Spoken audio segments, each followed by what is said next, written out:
Xin chào anh chị và các bạn lại quay trở lại với video tiếp theo của em trên kênh Tuấn Nguyễn Food. Trong video ngày hôm nay thì em sẽ chia sẻ đến anh chị và các bạn cách làm món khoai tây chiên xào thịt. Để thực hiện được món khoai tây chiên xào thịt thì em sử dụng ở đây là 2 củ khoai tây tương đương với lại 300g. Khoai tây anh chị và các bạn mua về chúng ta sẽ gọt bỏ phần vỏ. Sau đó chúng ta sẽ đem thái thành từng miếng mỏng khoảng tầm 0,3 cm. Sau khi thái xong thì anh chị và các bạn cho vào một bát nước, chúng ta sẽ rửa sạch phần nhựa khoai.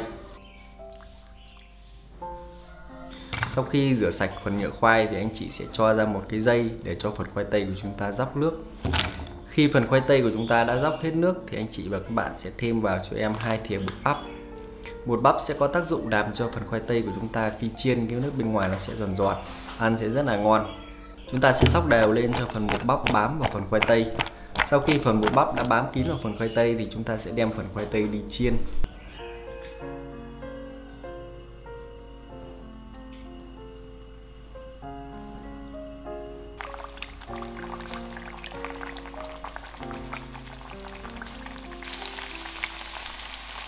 Khi chiên khoai tây thì anh chị và các bạn nhớ để ở lửa nhỏ. Sau khoảng 10 phút thì khoai tây của chúng ta sẽ chín giòn và chúng ta sẽ cho ra ngoài.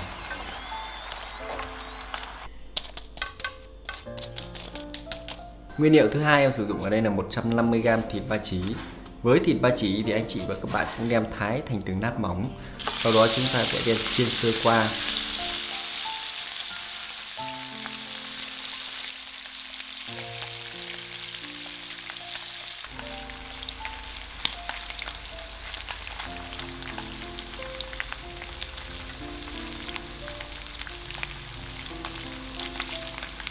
Sau khi phần thịt lợn đã chiên săn lên một chút như thế này rồi thì em sẽ cho phần hành cũng như phần tỏi vào nhé. Thêm phần hành tím mâm này, tiếp theo là phần tỏi này. Để anh chị và các bạn đảo đều lên cho em.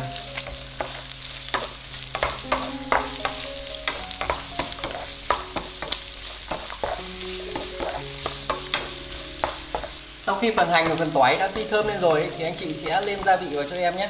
Lúc nêm gia vị thì anh chị nên cho lửa nhỏ nhất cho em.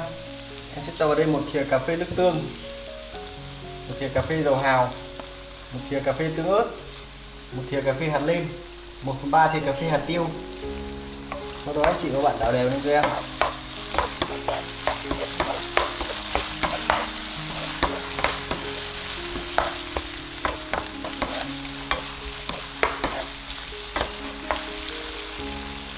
Sau khi đảo đều lên xong thì anh chị sẽ cho phần khoai tây vào.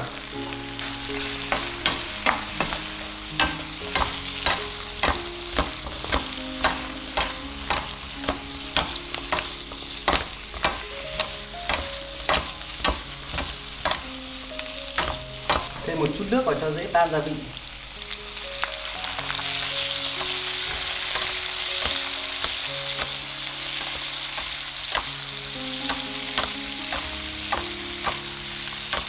Kho khoai tây vào đảo đều lên rồi anh chị sẽ cho phần ớt chuông vào cho em.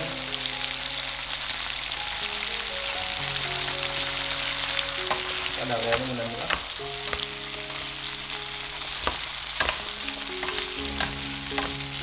Cuối cùng trước khi cho ra anh chị sẽ cho cái phần hành lá vào cho em. Chúng ta sẽ đảo đều lên.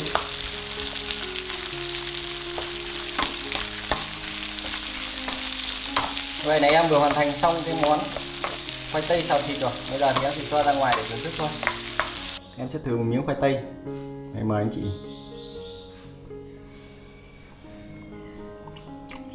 Khoai tây ăn rất là mềm và thơm. Như vậy là món khoai tây xào thịt của em đến đây đã kết thúc rồi. Cảm ơn anh chị và các bạn đã theo dõi video của em nhé. Nếu cảm thấy video của em hữu ích thì nhớ bấm đăng ký kênh để ủng hộ em nhé. Còn bây giờ thì xin chào và hẹn gặp lại anh chị trong những video tiếp theo.